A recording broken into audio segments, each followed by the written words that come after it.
கர்த்தருக்கு ஸ்தோத்திரம். இந்த நாளிலும் நாம் அறிய வேண்டிய தேவ சத்தியத்திற்கு நாம் செல்லலாம். அருமையான தேவ பிள்ளைகளே, யோவான் எழுதின சுவிசேஷம் 4ஆம் அதிகாரம் 24ஆம் வசனம் இப்படி சொல்லுகிறது. என்ன சொல்லுது? தேவன் ஆவியாய் இருக்கிறார், தேவனை தொழுது கொள்கிறவர்கள் ஆவியோடும் உண்மையோடும் தொழுது கொள்ள வேண்டும். ஆமீன் சொல்லுங்க பார்ப்போம். ஆமீன். நாம் எல்லாரும் தேவனை தொழுது கொள்ள வேண்டும்.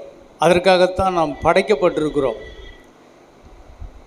தேவன் கிறிஸ்துவை கொண்டு சகலவற்றையும் படைத்தார். எதற்கு படைத்தார் என்றால், அவரை வணங்குவதற்காக நம்மை படைத்திருக்கிறார். அல்லேலூயா சொல்லுங்க பார்ப்போம். ஆமீன். சர்வ சிருஷ்டிகளும் ஏகமாய் நம்முடைய தேவனை பணிந்து கொள்ள வேண்டும், தொழுது கொள்ள வேண்டும். அதற்காகத்தான் நாம் எல்லாரும் படைக்கப்பட்டிருக்கிறோம். எப்படி தொழுது கொள்ள வேண்டும்? ஆவியோடும் உண்மையோடும் தொழுது கொள்ள வேண்டும். அல்லேலூயா சொல்லுங்க பார்ப்போம். அப்போ இன்றைக்கி நம்ம ஆவியோடும் உண்மையோடும் தேவனை தொழுது கொள்கிறோமா அப்படின்னு பார்த்தா ரொம்ப கஷ்டம்தான், முடியல. ஆனாலும் நாம் முடியலனாலும் கூட தேவனே நாம் ஆவியோடும் உண்மையோடும் அவரை தொழுது கொள்வதற்கான ஏற்பாடுகளை, வேலைகளை, கிரியைகளை தேவனே நமக்காக செய்து கொடுத்திருக்கிறார். அல்லேலூயா சொல்லுங்க பார்ப்போம். கண்டிப்பாக நம்ம தேவனை ஆவியோடு உண்மையோடும் தொழுது கொள்ள முடியும். அதை கர்த்தரே நமக்காக செய்து முடித்திருக்கிறார். கர்த்தர் எனக்காக யாவையும் செய்து முடிப்பார் என்று பழைய ஏற்பாட்டில் தாவீது சொல்கிறார். ஆனால் புதிய ஏற்பாட்டில் நமக்கு தேவன் நமக்காக யாவையும் செய்து முடித்தார். அல்லேலூயா சொல்லுங்க பார்ப்போம். முடித்தார். இதுதான் இயேசுவே சொல்லிட்டார், எல்லாம் முடிந்தது, உங்களுக்காக நான் எல்லாவற்றையும் செய்து முடித்து விட்டேன் என்று சொல்லிவிட்டார். இப்பொழுது நாம் தான் என்ன செய்ய வேண்டும்? தேவன் நமக்கு செய்து முடித்திருக்கிற காரியங்களை, நலமான காரியங்களை நம்ம போய் தேடி கண்டுபிடிச்சி அதை அறிந்து கொண்டு நாம் அதை எடுத்து தேவனுக்காக நாம் அதை பயன்படுத்த வேண்டும். அவரை கேள்விப்பட்டால் விசுவாசம் எனக்குள்ளே வந்துச்சுன்னா நான் உண்மையாய் அவரை தொழுது கொள்வேன். ஆவியோடும் உண்மையோடு நான் அவரை தொழுது கொள்வேன். அப்படி தொழுது கொள்ளும்போது அவர் எனக்கு ஐஸ்வர்ய சம்பன்னராய் இருப்பார். ஒரு அல்லேலூயா சொல்லுங்க பார்ப்போம். ஆமேன். ஆகவே ஸ்தோத்திரம். இவ்விதமாக சொல்லி இந்த செய்தியை நான் இங்கே தொடங்குகிறேன். இன்றைக்கு எபேசியர் 4ஆம் அதிகாரம் 20 24 வசனம் வரையிலும் படிச்சிருங்க. நீங்களோ இவ்விதமாய் கிறிஸ்துவை கற்றுக்கொள்ளவில்லை. இயேசுவினிடத்தில் உள்ள சத்தியத்தின்படியே நீங்கள் அவரிடத்தில் கேட்டறிந்து அவரால் போதிக்கப்பட்டீர்களே. அந்தப்படி முந்தின நடக்கைக்குரிய மோசம் போக்கும் இச்சைகளாலே கெட்டுப்போகிற பழைய மனுஷனை நீங்கள் களைந்து போட்டு உங்கள் உள்ளத்திலே புதிதான ஆவியுள்ளவர்களாகி மெய்யான நீதியிலும் பரிசுத்தத்திலும் தேவனுடைய சாயலாக சிருஷ்டிக்கப்பட்ட புதிய மனுஷனை தரித்து கொள்ளுங்கள். அருமையான தேவ பிள்ளைகளே, நாம் இப்போல்லாம் தரித்து கொண்டுட்டோம். இப்போ நான் உங்களுக்கு ரிமைண்ட் பண்ணுறேன். இவ்விதமாய் நீங்கள் கிறிஸ்துவை கற்றுக்கொள்ளலை. நீங்கள் எது மாதிரி கற்றுக்கொண்டிருக்கிறீங்கிறத உங்களுக்கு நான் சொல்லித்தர்றேன். நீங்கள் கற்றுக்கொண்டு நீங்கள் இப்போ கற்றுக்கொண்டு பல வருஷம் ஆச்சு நீங்கள். ஆனால் ஸ்தோத்திரம், இன்னொரு முறை நீங்கள் அதை தெளிவுபடுத்தி கொள்ளலாம். அதுக்காகத்தான் ஸ்தோத்திரம். அதில் சொல்லியிருக்கிறது, உங்கள் உள்ளத்தில் புதிதான ஆவி உள்ளவர்களாகி மெய்யான நீதியிலும் பரிசுத்தத்திலும் தேவனுடைய சாயலாக சிருஷ்டிக்கப்பட்ட புதிய மனுஷனை தரித்து கொள்ளுங்கள். புதிய மனுஷன், நம்முடைய ஆவியில் ஆவிக்குரிய புதிய மனுஷன் உள்ள வரணும். ஏன் தெரியுமா? அந்த 22ஆம் வசனம் சொல்லுது, முந்தின நடக்கையில் மோசம் போக்குகிற, அதாவது இச்சைகளினாலே கெட்டு போகிற பழைய மனுஷன் ஒருவன் உள்ளே இருக்கிறான். அவன் பாவம் செய்த மனிதன், பாவ ஆவி, ஒரு கெட்ட ஆவி ஒன்று உள்ளுக்குள்ளே இருக்குது.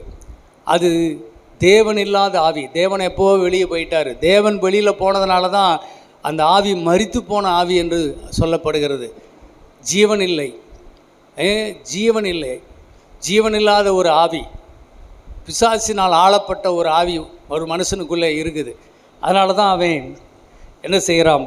மோசம் போக்கும் பலவிதமான இச்சைகளை செய்கிற கெட்டுப்போன பழைய மனுஷனாக உள்ளுக்குள்ளே இருக்கிறான். ஆகவே அந்த மனுஷனை நீங்கள் களைந்து போட வேண்டும். அல்லேலூயா சொல்லுங்க பார்ப்போம். அதை வெளியேற்றி விட்டு உள்ளத்தில் புதிதான ஆவியை உள்ளே வைக்க வேண்டும். அந்த புதிதான ஆவி உள்ள அந்த மனிதன் எப்படி இருக்கிறார் என்றால், மெய்யான நீதியிலும் ஒன்று, ரெண்டாவது பரிசுத்தத்திலும், மூணாவது தேவனுடைய சாயலாய் சிருஷ்டிக்கப்பட்ட புதிய மனுஷனாக அந்த ஆவி இருக்கிறது. அந்த ஆவியை நீங்கள் உங்களுக்குள்ளே தரித்து கொள்ளுங்கள். அல்லேலூயா சொல்லுவோமா? ஆமென். இந்த கெட்ட ஆவியை தள்ளி போட்டு ஒரு புது ஆவியை உங்களுடைய ஆவியிலே வையுங்கள். உங்கள் ஆவி, ஆத்மா, சரீரம் தேவனுக்கு முன்பாக பரிசுத்தம் உள்ளதாய் காக்கப்பட வேண்டும். அல்லேலூயா சொல்லுவோமா? கிறிஸ்து வரும்போது உங்கள் ஆவி, ஆத்மா, சரீரம் பரிசுத்தம் உள்ளதாய் காக்கப்படுவதாக. இது கட்டளை. அப்போ ஸ்தோத்திரம். நம்ம பழைய மனுஷனை மோசம் போக்குற அந்த பழைய ஆவியை உள்ளே வச்சுட்டு இருந்தோம்னா அதனால நம்ம என்ன செய்ய முடியாது? பரிசுத்தமாகவே முடியவே முடியாது. அல்லேலூயா சொல்லுங்க.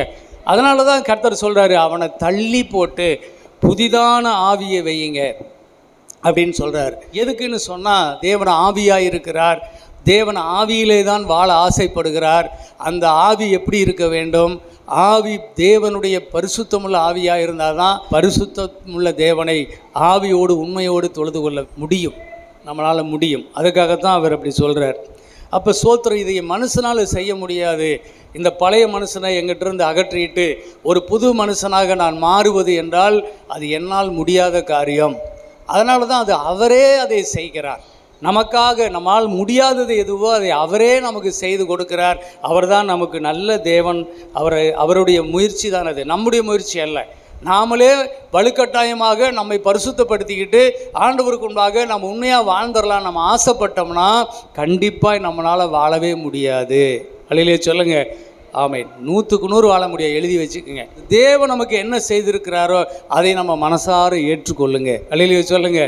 ஏற்றுக்கொள்ளுங்க, விசுவாசிங்க, ஏற்றுக்கொள்ளுங்க. அதுவே போதும். அதுதான் ரட்சிப்பு. அங்கே தான் வருது. ஆண்டவர் எல்லாமே இப்போ என்ன பண்ணிட்டார்? நீ செய்கிறதுனால இல்லை, நான் செய்ததை நீ ஏற்றுக்கொண்டு விசுவாசித்து ஏற்றுக்கொள்வதனால தான் உனக்கு எல்லா ஆசீர்வாதம் உன்னை வந்து சேரும். எல்லாம் சுலபமாக்கி கொடுத்துருக்கிறார். நல்லா புரிஞ்சுக்குங்க. அப்போ 1 கொரிந்தியர் 1:30 என்ன சொல்லுது? நீங்கள் அவராலே கிறிஸ்து இயேசுவுக்கு உட்பட்டவர்களாக இருக்கிறீர்கள் என்று எழுதியிருக்கிறபடி மேன்மை பாராட்டுகிறவன் கர்த்தரை குறித்தே மேன்மை பாராட்டத்தக்கதாக. அடுத்த வசனம், அவரே தேவனால் நமக்கு ஞானமும் நீதியும் பரிசுத்தமும் மீட்பும் ஆனார். அவரே, கிறிஸ்துவே தேவனால் நமக்கு ஞானமும் நீதியும் பரிசுத்தமும் மீட்பும் ஆனார். ரலிலே சொல்லிருங்க பார்ப்போம். ஆமென். இதுதான் புதிய ஏற்பாடு. அப்போது தேவன் நீதி உள்ளவர், தேவன் பரிசுத்தம் உள்ளவர், மெய்யான நீதி மெய்யான பரிசுத்தம் உள்ளவர் அவர். அப்போது அவருக்கு முன்னாடி நிற்கணும்னா நமக்கு மெய்யான நீதி வேணும், மெய்யான பரிசுத்தம் வேணும். அது நம்மளால் சம்பாதிக்க முடியாது. அதனால் அவர் நமக்கு அதை செய்து கொடுத்து இப்பொழுது நம்மை அவரை உண்மையோடும் ஆவியோடும் நம்மை தொழுது கொள்ளும்படி அவர் நம்மை வைத்திருக்கிறார். நான் என்ன சொல்கிறேன்? அப்படியே கொஞ்சம் கொஞ்சமாக போக போக நீங்கள் தெரிஞ்சுக்குவீங்க. பழைய ஏற்பாட்டில் பழைய உடன்படிக்கையில் இது இல்லை. அங்கே நீங்கள் வாசிங்க ஏசாயா 64:6. அங்கே பழைய உடன்படிக்கையில் பரிசுத்தவான்கள் எப்படி இருந்தாங்க? படிங்க. நாங்கள் அனைவரும் தீட்டானவர்கள் போல இருக்கிறோம், எங்களுடைய நீதிகள் எல்லாம் அழுக்கான கந்தை போல இருக்கிறது. நாங்கள் அனைவரும் இலைகளைப் போல உதிர்கிறோம், எங்கள் அக்கிரமங்கள் காற்றைப் போல் எங்களை அடித்து கொண்டு போகிறது. அங்கே சொல்கிறாங்க, நாங்கள் அனைவரும் தீட்டானவர்கள் போல இருக்கிறோம், எங்களுடைய நீதியெல்லாம் அழுக்கான கந்தை போல் இருக்கிறது. நாங்கள் அனைவரும் இலைகளைப் போல உதிர்ந்து போகிறோம், எங்கள் அக்கிரமங்கள் காற்றைப் போல எங்களை அடித்து கொண்டு போகிறது. இதுதான் எங்களுடைய நிலைமை. நாங்கள் எல்லாம் அழுக்கு, எங்கள் நீதிகளெல்லாம் அழுக்கான கந்தை அப்படின்னு சொல்லப்பட்டிருக்குது. அப்போ கர்த்தருக்கு ஸ்தோத்திரம். அதனால தான் தேவனுடைய பிள்ளைகள் பழைய ஏற்பாட்டில் என்ன செய்ய முடியல? ஆவியோடு உண்மையோடும் அவரை தொழுது கொள்ள முடியல. ரோமர் 3:23 சொல்கிறது, பழைய ஏற்பாட்டில் தேவனுடைய மகிமையற்றவர்கள் நாங்கள் எல்லாரும் பாவம் செய்து தேவ மகிமை அற்றவர்களாகி இருக்கிறோம் என்று சொல்கிறார். அருமையான தேவ பிள்ளைகளே, பாவிகள், தேவ மகிமை அற்றவர்கள், தேவன் இல்லாதவர்கள், நீதி இல்லாதவர்கள் என்ன சொல்ல முடியும்? நாங்கள்லாம் அழுக்கான கந்தைகள்னு தான் சொல்லணும். நாங்கள் உமக்கு முன்பாக என்ன செய்ய முடியும்? இலை உதிர்கிற மரத்தை போல நாங்கள் இருக்கிறோம். காற்று வந்து அடிச்சுட்டு போனால் எல்லாம் பதரெல்லாம் ஓடி போதில்லை, அது மாதிரி நாங்கள் இருக்கிறோம். உங்களுக்கு முன்னாடி நிற்க எங்களுக்கு எந்த தகுதியுமே இல்லை சாமி அப்படிங்கிறதான் பழைய ஏற்பாட்டினுடைய பரிசுத்தவான்களுடைய நிலைமை. இது அவருக்கு புரியும், இது ஆண்டவருக்கு தெரியும். ஆகவே தான் ஸ்தோத்திரம். கர்த்தர் என்ன செய்கிறார் என்றால், அவரே நமக்கு இயேசு கிறிஸ்துவுக்குள் நம்மை உட்படுத்தி நம்மை பரிசுத்தப்படுத்துகிறார். அதற்காகத்தான் இயேசுவை அனுப்புகிறார். அருமையான தேவப்பிள்ளைகளே, பழைய உடன்படிக்கையில் மிருகங்களுடைய இரத்தத்தினால் நாம் நீதிமான்கள் ஆகவே முடியல. ஆனாலும் அது கிறிஸ்துவினுடைய இரத்தத்துக்கு அடையாளமாய் வைத்து அதை கொண்டு கூட கர்த்தர் மாபெரும் அற்புதங்களை அதிசயங்களை எல்லாம் செய்து கொண்டு தேவன் தன்னுடைய ஜனங்களாக அவர்களை வைத்து அவர்களை பாதுகாத்து கொண்டு வந்தது நமக்கு தெரியும். ஆனாலும் அவர்கள் பாவத்தை ஜெயிக்க முடியல, தேவனுக்கு முன்பாக நிரந்தரமாக நிற்கவே முடியல, பரிசுத்த ஆவியானவர் என்றென்றைக்கு அவர்களுக்குள்ளே வாசம் பண்ணவே முடியல. அதுதான் ரொம்ப கொடுமையான ஒரு காலம். அருமையான தேவப்பிள்ளைகளே, இது ரோமர் 5ஆம் அதிகாரத்தில் 9ஆம் வசனத்தில் நாம் இப்படி வாசிக்கிறோம். இப்படி இருக்க நாம் அவருடைய இரத்தத்தினாலே நீதிமான்களாக்கப்பட்டு கோபாக்கினிக்கு நீங்களாகி ரட்சிக்கப்படுவது அதிக நிச்சயமாமே. அவருடைய இரத்தத்தினாலே நாம் நீதிமான்களாக்கப்பட்டு, அதில் ஃபஸ்ட்டு வசனம் என்ன சொல்லுது? விசுவாசத்தினாலே நாம் நீதிமான்களாக்கப்பட்டு தேவனிடத்தில் சமாதானத்தை நாம் பெற்றிருக்கிறோம். தேவனிடக்கும் நமக்கு இப்போ என்ன இருக்குதுங்க? சமாதானம் இருக்குது. ஆகவே முன்ன சமாதானம் இல்லை, பகையாக இருந்துச்சு. நாம் தேவனுக்கு அந்நியராக இருந்தோம், காணியாட்சிக்கு புறமானவர்களாக இருந்தோம், தேவனுக்கு சத்துருக்களாக இருந்தோம் என்று இருக்குது. சத்துருக்கள்லாம் எப்படி பாருங்கள், அப்படி இருந்த நம்மை, தூரமாக இருந்த நம்மை கிறிஸ்துவனுடைய இரத்தத்தில் இப்பொழுது நம்மை சமீபமாக்கி நம் நீதிமானாக்கி நமக்குள்ளே அவர் வாசம் பண்ணுகிறார். தேவனுக்கும் நமக்கும் இப்பொழுது என்ன இருக்குதுங்க? சமாதானம் இருக்கிறது. அல்லையிலே சொல்லுங்க பார்ப்போம். சமாதானம் இருக்கிறது. இது ரொம்ப முக்கியமான வார்த்தை. தயவுசெய்து அதை மனசில் வைங்க. அருமையான தேவ பிள்ளைகளே, எப்போ இப்படி மாறுதுன்னா, ஆண்டவரே, என் ஆண்டவரே, இயேசுவே, என் தேவனே, என் இரட்சகரே, நீர்தான் என் ஆண்டவர் என்று எந்த ஒரு மனுஷன் தேவனை நோக்கி ஆண்டவரை மனசார அவரை கேள்விப்பட்டு விசுவாசித்து அவரை அப்படியே உள்வாங்குகிறானோ, அந்த சனம், அந்த நொடி, அந்த இமைப்பொழுதில் அவனுடைய ஆவி, ஆத்மா, சரீரத்தில் தேவன் இப்படிப்பட்ட ஒரு மாற்றத்தை வைத்து விடுகிறார். அல்லையிலே சொல்லாமா? அதுதான் அவனுடைய ரட்சிப்பின் நேரம். அருமையான தேவ பிள்ளைகளே, பழைய மனுஷன் என்ன ஆகிறான் என்று சொன்னால், பழைய மனுஷன் தூக்கி எறியப்படுகிறான்.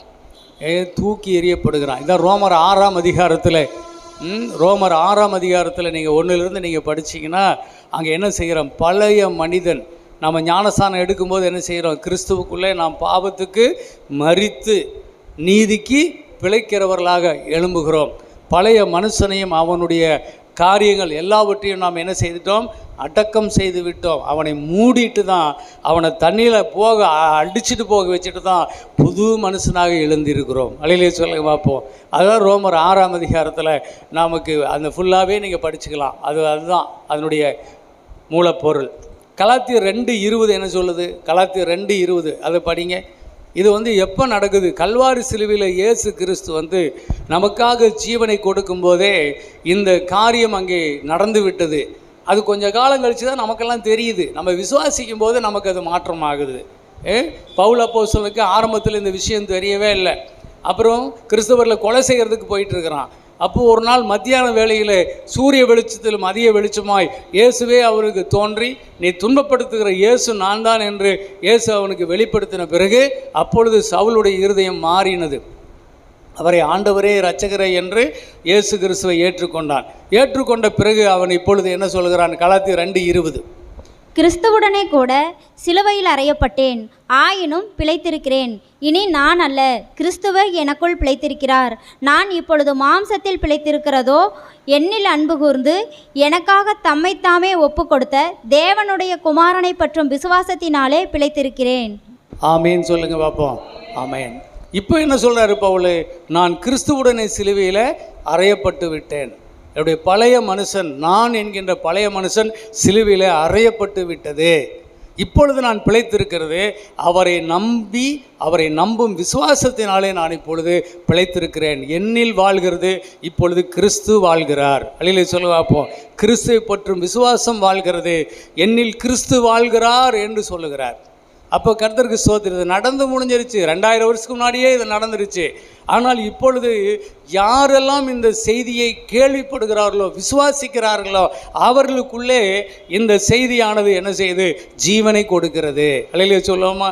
அவங்களுக்கு ஒரு புதிய ஜீவனை கொடுக்கிறது. கிறிஸ்து எங்கே இருக்கிறார் என்கின்ற அடையாளத்தை காட்டுகிறது இந்த வசனம் எல்லாம். நம்முடைய ஆவிக்குரிய ஜீவிதம் இப்பொழுது என்ன செய்து வல்லமை பெறுவதற்காக நாம் தேவனுடைய திருவசனத்தை பார்க்க வேண்டும். அல்லேலூயா சொல்லுங்க பார்ப்போம். ஆமீன். ஆவி வேற, மாம்சம் வேறு. ஆவியும் மாம்சம் ஒன்றும் சேராது. ஆகவே ஆவிக்குரிய ஜீவியம் நமக்குள்ளே வலுப்பட வேண்டுமானால், அது வல்லமையானது என்பதை நாம் அறிந்து கொள்ள வேண்டுமானால், தேவனுடைய வசனத்தை நாம் கவனிக்கணும். தேவனுடைய வசனம்தான் ஆவியும் ஜீவனுமாய் இருக்கிறது. அல்லேலூயா சொல்லுங்க பார்ப்போம். தேவ வசனமாகிய கண்ணாடி முன்னாடி நாம் நிற்கும்போது தான் நாம் யார் என்பது நமக்கு தெரியும். அல்லேலூயா சொல்லுங்க பார்ப்போம். ஆமேன். நாம் எங்கே இருக்கிறோம் தெரியும். நாம் எப்படிப்பட்ட ரூபம் உள்ளவர்கள், நம்முடைய நிஜம் எப்படி இருக்கிறது என்று தெரியும். நமக்குள்ளே நிஜமாக யார் இருக்கிறார் என்று தெரியும். அவர் எப்படிப்பட்ட சாயல் உடையவராக இருக்கிறார் என்று தெரியும். பழைய மனிதன் எங்கே போய்விட்டான் என்று தெரியும். புதிய மனுஷர் எப்படி வந்தார் என்று நாம் கண்டுபிடிக்கணும். அல்லேலூயா சொல்லுவோமா? அவரை நாம் தரிசிக்க வேண்டும். தரித்து கொள்ளுங்கள். அவரை தரிசிங்க. அதுதான் உங்களுக்கு ஜீவனை கொடுக்கும். ஆகவே கர்த்தருக்கு ஸ்தோத்திரம். நீங்கள் மறுபடியும் பிறந்த உடனே இந்த மாற்றத்தை தேவன் உங்களுக்குள்ளே கொண்டு வந்திருக்கிறார். அப்போ பழைய ஏற்பாட்டு விசுவாசிகள், பழைய உடன்படிக்கையில் இருக்கிறவங்க யாருமே என்ன செய்யலை? மறுபடியும் பிறக்கலை. அப்போ இயேசு அங்கே வரலை. ஆகவே மறுபடியும் பிறக்கிற அனுபவம் அவர்களுக்கு யாருக்குமே கிடைக்கல. அதனால் அவங்க என்ன செய்தாங்க? அழுக்கான கந்தையை உடைய நீதியை உடையவர்களாக இருந்து அங்கே அழுது புலம்பிக் கொண்டு அவர்கள் தூரமாய் நின்றிருந்தார்கள். தேவனுக்கும் நடுவே, அவர்களுக்கும் நடுவே ஏராளமான தடைகள் இருந்தது. அவர்கள் தேவன் பரிசுத்தமாக்கி கொண்ட ஆசாரியர்கள் கூட தேவனிடத்தில் சேர முடியாதபடி ஒரு வலுவான ஒரு திரைச்சீலையும் அவர்களுக்கு போடப்பட்டு இருந்துச்சு. பார்த்துங்களேன். அப்போ எந்த வழியிலும் தேவனிடத்தில் சேரவே முடியாத ஒரு இக்கட்டில் இருந்தார்கள். ஆனால் இன்றைக்கோ தேவனிடத்தில் சேரும் ஸ்லாக்கியம் பெற்றிருக்கிறோம். அல்லேலூயா சொல்லாமல் பெரிய ஸ்லாக்கியத்தை பெற்ற புதிய உடன்படிக்கையின் பிள்ளைகள் நாம் தேவ பிள்ளைகள். அது மறுபடியும் பிறந்த தேவ பிள்ளைகளுக்கு நமக்கு தேவன் அதை கிருபையாய் கொடுத்திருக்கிறார். இப்பொழுது தேவன் நமக்கு கொடுத்திருக்கின்ற அந்த மேன்மையான அந்த புதிய ஆவியை பெற்றிருக்கிற இந்த அனுபவம் ரொம்ப விசேஷமானது, ரொம்ப சிறப்பானது. தேவ பிள்ளைகளை, முன்னிருந்த ஆதாமுக்குள்ளே தேவனுடைய சாயல், தேவனுடைய ரூபத்தின்படி அவனை படைத்து அவனுக்குள்ளே தேவன் ஊதி கொடுத்தார்ல, அந்த தேவ ஆவி ஊதின போது தானே அவன் ஜீவாத்மாவானான். அந்த ஆவி இப்பொழுது கெட்டு போச்சு. அதை புறம்பே தள்ளி போட்டு தான், அதை களைந்து போட்டு தான் இப்பொழுது புதிதான ஆவி உள்ளவர்களாய் தேவன் இப்பொழுது நம்மை மாற்றியிருக்கிறார். அல்லேலூயா சொல்லுவோமா? இப்போ இந்த ஆவி எப்படிப்பட்டது என்று சொன்னால், நல்ல அப்கிரேட் பண்ணப்பட்டது, மேம்படுத்தப்பட்ட ஆவி. இது கிறிஸ்துவின் ஆவி. தேவனுடைய ஆவியவே என்ன செய்திருக்கிறாரு? தேவன் நமக்குள்ளே வைத்திருக்கிறார். அதுதான் இதில் இருக்கிற சிறப்பு. அதையும் நாம் அறியணும். இப்போ கலாத்தியர் 4ஆம் அதிகாரம் 6ஆம் வசனத்தை படிப்போம். மேலும் நீங்கள் புத்திரராய் இருக்கிறபடியினால் அப்பா பிதாவே என்று கூப்பிடத்தக்கதாக தேவன் தமது குமாரனுடைய ஆவியை உங்கள் இருதயங்களில் அனுப்பினார். ஆமென். இங்கே நாம் வாசிக்கிறோம், நீங்கள் புத்திரராய் இருக்கிறீங்க. இப்போ இந்த குமாரனுடைய ஆவி எதனால் நம்ம அவருக்கு புத்திரரானோம்? அப்பா பிதாவே என்று கூப்பிடத்தக்கதாக தேவன் தமது குமாரனுடைய ஆவியை உங்கள் இருதயங்களிலே அனுப்பியிருக்கிறார். அல்லேலூயா சொல்லுங்க பார்ப்போம். இந்த நமக்குள்ள தேவன் அனுப்பியிருக்கிற ஆவி யாருன்னு சொல்லியிருக்குதுங்க? கிறிஸ்துவின் ஆவி, குமாரனுடைய ஆவி. அப்போ அவர் அப்பா பிதாவே அப்படின்னு கூப்பிடலாம் இயேசு கிறிஸ்து. ஆனால் நம்ம கூப்பிட முடியுமா? முடியாது. ஆனால் இப்போ அவருடைய ஆவியை எடுத்து நம்முடைய ஆவிக்குள்ளே அவர் அனுப்பி அவர் உள்ளே வைத்திருக்கிறதுனால இப்போ நாமளும் தேவனுக்கு புத்திரராய் இருக்கிறோம். இல்லையே சொல்லுங்க பார்ப்போம். நாமும் ஆண்கள் பெண்கள் நாம் எல்லாரும் தேவனுக்கு புத்திரராய் இருக்கிறோம். புத்திர சுவீகாரம் பெற்றுவிட்டோம். இல்லையே சொல்லுங்க பார்ப்போம். ஆமாம், அருமையான தேவ பிள்ளைகளை, நம்ம ஒரிஜினல் பிள்ளைகளாக மாறிட்டோம். ஏன் என்றால் அந்த கிறிஸ்துவினுடைய ஆவி நமக்குள்ளே வந்ததுனால. கர்த்தருக்கு ஸ்தோத்திரம். இப்போ அப்பா பிதாவே என்று இயேசு எப்படி கூப்பிட்டார், அது மாதிரி இன்றைக்கி நாமளும் என்ன செய்யலாம்? பிதாவை, அப்பா பிதாவே என்று தேவனை கூப்பிடத்தக்கதாக நாம் கிறிஸ்துவின் ஆவியை பெற்றிருக்கிறோம். ரோமர் 8ஆம் அதிகாரம் 9ஆம் வசனத்தை வாசிங்க. தேவனுடைய ஆவி உங்களில் வாசமாயிருந்தால் நீங்கள் மாம்சத்திற்குட்பட்டவர்களாயிராமல் ஆவிக்குட்பட்டவர்களாயிருப்பீர்கள். கிறிஸ்துவின் ஆவி இல்லாதவன் அவருடையவன் அல்ல. தேவனுடைய ஆவி உங்களிலே வாசமாயிருந்தால் கண்டிப்பாக யார் தான் இருக்கிறா? தேவனுடைய ஆவி தான் நமக்குள்ளே வாசமாக இருக்கிறார். அல்லையிலே சொல்லுங்க பார்ப்போம். எந்த ஆவி? கிறிஸ்துவின் ஆவி, தேவனுடைய ஆவி நமக்குள்ளே வாசமாக இருந்தால் நீங்கள் மாம்சத்துக்கு உட்பட்டவர்கள் அல்ல, நீங்கள் ஆவிக்கு உட்பட்டவர்களாக இருக்கிறீர்கள். அல்லையிலே சொல்லுங்க பார்ப்போம். ஆவிக்கு உட்பட்டவர்களாக இருக்கிறீர்கள், மாம்சத்துக்கு உட்பட்டவர்கள் அல்ல. மாம்சத்தின்படி நடக்கிறதுக்கு நீங்கள் மாம்சத்துக்கு அடிமைப்பட்டவர்கள் அல்ல. நீங்கள் ஆவியை பெற்ற பிள்ளைகள், புதிதான ஆவியை பெற்ற ஆவிக்குரிய பிள்ளைகளாய் நீங்கள் இருக்கிறீங்க. அடுத்த வார்த்தை சொல்லுகிறது, கிறிஸ்துவின் ஆவி இல்லாதவன் அவருடையவன் அல்ல. அல்லையிலே சொல்லுங்க பார்ப்போம். கிறிஸ்துவின் ஆவி இல்லைன்னா நாம் தேவனுடைய பிள்ளைகளாக இருக்கவே முடியாது. அப்போ நிச்சயமாய் தேவன் நம்மை என்ன பண்ணியிருக்கிறாரு? மறுபடியும் பிறந்த தேவ பிள்ளைகள். ஆவியாய் பிறப்பது ஆவியாய் இருக்கும், மாம்சத்தில் பிறப்பது மாம்சமாய் இருக்கும். நாம் ஆவியில் பிறந்திருக்கிற நாம் எல்லாரும் நாம் கிறிஸ்துவின் ஆவியை தரித்து கொண்டு இருக்கிறோம். அல்லையிலே சொல்லுங்க அப்போ நமக்குள்ளே யார் வாழ்ந்து கொண்டிருக்கிறாங்க? கிறிஸ்துவின் ஆவியானவர் வாழ்ந்து கொண்டு இருக்கிறார். அதுதான் ஸ்தோத்திரம். ஆகவே நீங்கள் நானும் ஆவிக்குரியவர்களாக இருக்கிறோம். நம்மள ஆவி, ஆத்மா, சரீரம் என்ற 3 பகுதி இருக்குது. இந்த 3 பகுதியில் ஆவி என்பது பூரணப்படுத்தப்பட்டு விட்டது. அப்படின்னா ஆவி முழுவதுமாக ரட்சிக்கப்பட்டு விட்டது, ஆவி முழுவதுமாக மீட்கப்பட்டு விட்டது என்று தெளிவாய் வேதம் சொல்லுது. அதனால தான் நீங்கள் ஆவிக்கு உட்பட்டவர்கள், நீங்கள் மாம்சத்துக்கு உட்பட்டவர்கள் அல்ல. மாம்சமும் நம்முடைய ஆன்மாவும் அது என்ன செய்யப்பட்டிருது என்றால் விலைக்கிரயமாக பெறப்பட்டு இருக்கிறது. அதன் மேலே பரிசுத்தாவியுடைய முத்திரை போடப்பட்டிருக்கிறது. அச்சாரம் போமாய் முத்திரை போடப்பட்டிருக்கிறது. அச்சாரம்னு என்ன அர்த்தம்? அட்வான்ஸ். ஒரு பொருளை கடையில் போய் வாங்க போகிறீங்க, இந்த பொருள் ரொம்ப பிடிச்சிருச்சு. அப்போ அதுக்கு என்ன செய்கிறோம்? ஒரு அட்வான்ஸ் கொடுத்துட்டு வர்றோம். ஒரு வீடுக்கு போகிறோம், ஒரு வீடு நல்லா பிடிச்சிருச்சு, வேறு யாரும் வந்துடக்கூடாது, அந்த வீட்டுக்கு என்ன செய்கிறோம்? ஒரு முன்கூட்டியே ஒரு அட்வான்ஸ் கொடுத்துட்டு வந்துடுறோம்.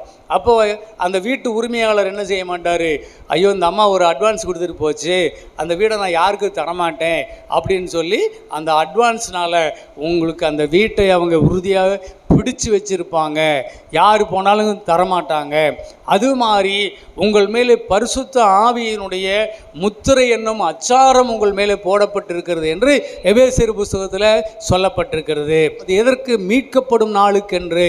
கிறிஸ்து ஒரு நாள் தன்னுடைய மகிமையில் அவர் வெளிப்படும் போது ஏற்கனவே மீட்கப்பட்ட ஆவியும் நமக்குள் இருக்கிற ஆத்மாவும் நம்முடைய சரீரமும் முற்றிலுமாக மீட்கப்பட்டு கிறிஸ்துவுடனே எழுந்தருளி போயிடும். அல்லையிலே சொல்லுங்கவா?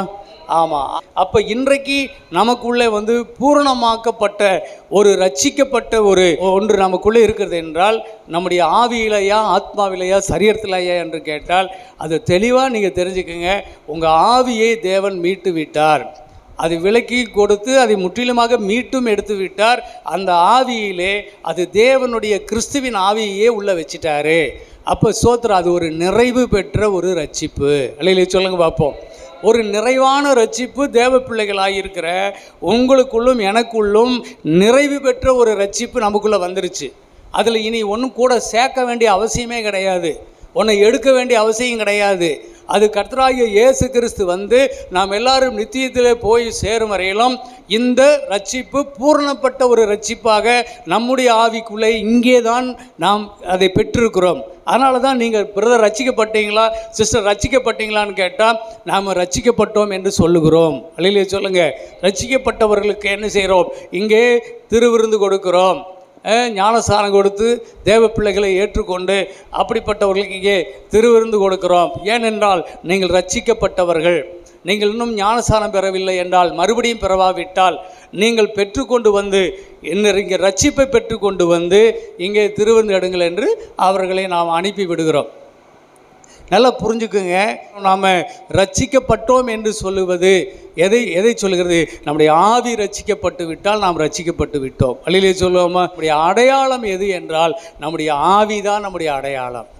அப்போ நீங்கள் யார் என்றால் நீங்கள் எல்லாரும் ஆவி மனிதர்கள்.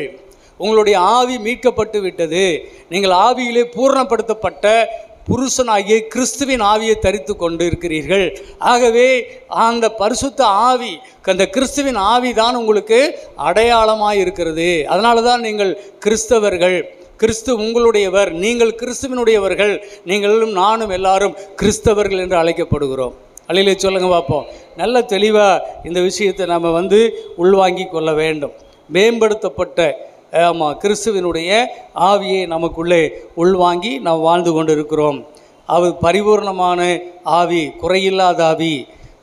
பரலோகம் போய் சேரு வரையிலும் இது நமக்கு போதுமான ரட்சிப்பை நமக்குள்ளே வைத்திருக்கிற ஆவி.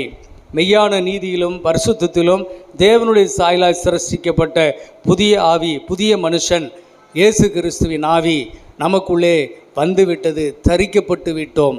இந்த சட்டை எப்படி போட்டிருக்கிறனோ அதே மாதிரி என்னுடைய ஆவி அந்த தேவனுடைய கிறிஸ்துவின் ஆவியை உள்ளே வைத்து இருக்கிறது. அல்லேலூயா சொல்லுவோமா? உள்ளே வைத்து விட்டோம், தரிக்கப்பட்டு விட்டோம், உள்ளே வந்துருச்சு அவர். இனிமேல் வாங்கனாலாம் வெளியிலலாம் கூப்பிட்டுட்டு இருக்காதீங்க. நீங்கள் ரட்சிக்கப்பட்டது உண்மைன்னா கிறிஸ்துவ தேவனை வெளியில் தேடாதீங்க, உள்ளே தேடுங்க. இன்றைக்கி இந்துக்கள் எல்லாம் ஒரு கோயிலை வச்சு அங்கே ஒரு சிலை இல்லைன்னா என்ன செய்ய மாட்டாங்க? திருப்தி இல்லை, அவங்களுக்கு சாமி கும்பிடும் மனசு திருப்தியே வராது. இங்கேயும் நிறைய இந்துக்கள் வருவாங்க, வந்து பார்த்துட்டு என்ன சொல்லுவாங்க? என்னங்க ஒரு சிலையே இல்லைங்களே அப்படிம்பாங்க. ஒரு அட்லீஸ்ட் ஒரு சிலுவையாவது வைங்க, எதைங்க பார்த்து கும்பிட்றது அப்படிம்பாங்க. இங்கே பார்த்து கும்பிட்றதெல்லாம் இல்லை, உள்ளே இருக்கிறவர் கண்ணை மூடி கும்பிட்றது. அல்லேலூயா சொல்லுவோமா? ஆமீன் ஆமீன். கிறிஸ்து எங்கே இருக்கிறார் என்றால் உங்களுடைய உள்ளத்துக்குள்ளே இருக்கிறார். அல்லேலூயா சொல்லுங்க பார்ப்போம். உங்களுடைய உள்ளத்துக்குள்ளே புதிதான ஆவியை அவர் உள்ளே வைத்து இருக்கிறார். நீங்கள் அதை தரித்து கொண்டு இருக்கிறீர்கள். நல்லா புரிஞ்சுக்க. அதனால தான் நாம் என்ன செய்யலை, கண்ணை திறந்துக்கிட்டு வெளியில் கடவுளை தேடிக்கிட்டு ஜெபம் பண்ணுறது இல்லை. உள்ளே இருக்கிற ஆவியிலே ஜெபிக்கிறோம். அல்லேலூயா சொல்லுவோமா? ஆவியிலே ஜெபிக்கிறோம், ஆவியிலே துதிக்கிறோம், ஆவியிலே ஆராதிக்கிறோம். இந்த ஆவிக்குரிய ஆராதனை தான் ஆவியோடு உண்மையோடும் ஆராதிக்கிற ஆராதனை. அல்லேலூயா சொல்லுங்க பார்ப்போம். நமக்குள்ளே இருக்கிற இந்த புதிதான ஆவியிலே ஆராதிப்பது தான் உண்மையான ஆராதனை, உண்மையாய் அவரை தொழுது கொள்வது. 2 கொரிந்தியர் 5:17 சொல்லுகிறது, இப்படி இருக்க ஒருவன் கிறிஸ்துவுக்குள் இருந்தால் அவன் புது சிருஷ்டியாக இருக்கிறான், பழையனவையெல்லாம் ஒளிந்து போயின. பழசெல்லாம் ஒளிஞ்சு போயிடுச்சு, எல்லாமே புதுசாகிருச்சு. அப்போ சோத்திரம் இங்கே சரீரத்தில் ஆத்மாவில் தேடாதீங்க, இங்கே எல்லாம் அப்படியே இருக்கிற மாதிரி தான் இருக்கும். ஆனால் சோத்திரம் எங்கே மாறிடுச்சுன்னா உங்கள் ஆவியில் பழைய மனிதனையும் பழைய மனிதனுடைய மோசம் போக்கும் கெட்ட சுபாவங்களை எல்லாவற்றையும் அந்த இச்சைக்குரிய மனிதனை நீங்கள் களைந்து போட்டீங்க. அதனால் எல்லாமே புதுசாகிருச்சு. அல்லேலூயா சொல்லுவோமா? புதிய மனுஷன் உங்களுக்குள்ளே இருக்கிற மனிதர், புதிய மனிதர், புதிய மனிதன், புதிய ஆவி உங்களுக்குள்ளே இருக்கிறார். திரும்ப திரும்ப அதை சொல்ல வேண்டியதாக இருக்குது. சொன்னால் பரவாயில்ல, ஏற்றுக்குங்க, அது உள்ளே போகட்டும், நல்லா ஆழமாக பதியட்டும். அல்லேலூயா சொல்லுவோமா? அது ரொம்ப நல்லது. அருமையான தேவ பிள்ளைகளே, இந்த கிறிஸ்துவின் ஆவி நீதியுள்ள ஆவியாக இருக்குது. இந்த தேவ நீதி உள்ளே வந்துட்டார் பாருங்கள். இதுதான் பூர்ணமாக்கப்பட்ட நீதி என்று சொல்லப்படுகிறது. அந்த கிரேக்கர்களெல்லாம் அன்றைக்கி வெளியில் நிற்கிறாங்க, நின்றுக்கிட்டு என்ன செய்கிறாங்க? யூதர்கள்ட்ட கேட்குறாங்க, ஐயா நாங்களும் பார்க்கட்டுமே, இயேசுவை பார்க்கட்டுமே, நாங்களும் பார்த்துட்டு போகிறோமே, எங்களுக்கு கொஞ்சம் அனுமதி கொடுங்களேன்னு கேட்குறாங்க.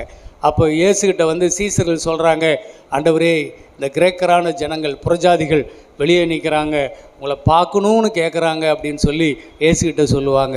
இப்போ இயேசு சொல்லுவார், கோதுமை மணியானது நிலத்தில் விழுந்து சாகாவிட்டால் அது மிகுந்த பலனை கொடுக்காது.